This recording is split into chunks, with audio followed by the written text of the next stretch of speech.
గారి వారణాసి గ్లిమ్స్ వచ్చినాయి కదా, ఎలా అనిపించినాయి మీకు? బాగుంది, నాకు బాగానే అనిపించింది. అంటే గ్రాఫిక్స్ ఎక్కువ బాగున్నాయి, సో పర్ఫెక్ట్గా అనిపించింది. అంటే ఏమంటారు, రీల్స్ వస్తుంటాయి కదా, బాగున్నాయి. అంటే రీల్స్ ఎక్కువ ఫిల్మ్ నగర్ వచ్చాయా, లేకపోతే రామోజీ ఫిల్మ్ సిటీ వచ్చాయా? గ్లిమ్స్ ఆయన గ్లిమ్స్ కనిపించాయి. ట్రైలర్స్ అండ్ ట్రైలర్ కూడా వచ్చింది కదా, అది కూడా పర్ఫెక్ట్ గా ఉంది. అంటే చాలా మంది యానిమేషన్ ఎక్కువ ఉంది, యానిమేషన్ పర్ఫెక్ట్ ఉంది. మంచి అనిపించింది అట్లా నంది మీద రావడం సీన్స్ బాగుంది. అంటే ఇప్పుడు మహేష్ గారిది ఫస్ట్ కదా పాన్ ఇండియా లెవెల్లో ఫస్ట్ ఫిల్మ్,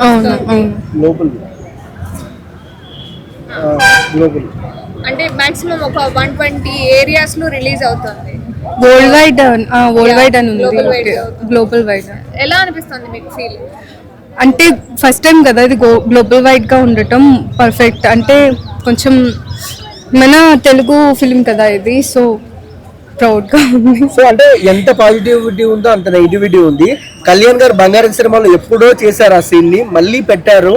ఏంటయ్యా జక్కన్న అని కొంతమంది ట్రెండ్ చేస్తున్నారు. నేను ఎక్కువ నెగిటివ్ ట్రోల్స్ అలా చూడను, ఎక్కువ పాజిటివ్ చూస్తాను. సో నా వరకు పాజిటివ్ గానే ఉంటది అట్లా. అంటే ఎస్ఎస్ఎంబి అనేది గ్లోబల్ సినిమా, 120 కంట్రీలలో రిలీజ్ అయ్యే సినిమా. అలాంటి దానికి ఆ టైటిల్ అనౌన్స్మెంట్ ఇంత పెద్దగా చేయడం అవసరమా అని కొంతమంది అంటున్నారు. సో దానిపై మీ అభిప్రాయం ఏంటి? అంటే వాళ్ళు ప్రమోషన్స్ కి ఎక్కువ చూస్తుంటారు కదా, వాళ్ళ ఫిలిమ్స్ వాళ్ళ ప్రమోషన్స్, సో అది వాళ్ళ ఇంట్రెస్ట్ ని బట్టి ఉంటది. ట్రోలింగ్స్ అనేవి ఇంకా అందరి థాట్స్, అందరి మెసేజెస్ అలా ఇంకా అట్లా వెళ్ళిపోతుంటాయి, నెగటివ్ కానీ పాజిటివ్ గా కానీ. వాళ్ళ ఒపీనియన్స్ అది, అట్లా నేను అట్లానే అనుకుంటున్నాను. సో ఓవరాల్ గా వారణాసి టైటిల్ ఎలా అనిపించింది మీకు? టైటిల్ అంటే కాన్సెప్ట్ దానికి ఉంది కాబట్టి, వారణాసి కాన్సెప్ట్ కాబట్టి మూవీకి అలా అనిపించింది. అంటే మహేష్ ఫస్ట్ రాజమౌళి గారు ఒక టైటిల్ పెట్టారు, సో తర్వాత మార్చారు. సో మహేష్ బాబు సినిమాలో ఆయన తడబడుతున్నాడా? నేనంత గమనించుకోలేదు, ఓన్లీ ట్రైలర్ చూసాను, పార్ట్స్ ఏం ఎక్కువ చూడలేదు. పర్ఫెక్ట్ మహేష్ బాబు లుక్స్ కృష్ణుడు లాగా ఎలా ఉంటారంటారు మహేష్ బాబు?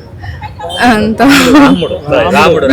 రాముడిగా అయితే బాగుంటారు, మరి కృష్ణుడిగా ఏమో తెలియదు చూడలేదు. అంటే రాజమౌళి గారు చెప్పారు కదా, రాముడి వేషం వేసి ఆ ఫోటో షూట్ చేశాను, లుక్ టెస్ట్ వాల్ పేపర్ గా పెట్టుకున్న లీక్ అవుతుంది అని చెప్పి తీసేసాను అని చెప్పేసి. సో ఆయన చెప్పిన రేంజ్ లోనే మహేష్ బాబు గారు ఉంటారు. మహేష్ బాబు ఉండొచ్చు. హాయ్ అండి, this is actor Suman. So వీటీవీని లైక్ చేయండి, షేర్ చేయండి, సబ్స్క్రైబ్ చేయండి. Hi hello, I'm Sasirekha, Miss India. So వీటీవీని లైక్ చేయండి, సబ్స్క్రైబ్ చేయండి, షేర్ చేయండి. ఏమైనా డౌట్స్ ఉంటే కామెంట్ బాక్స్లో కామెంట్ చేయండి. Thanks for VTV.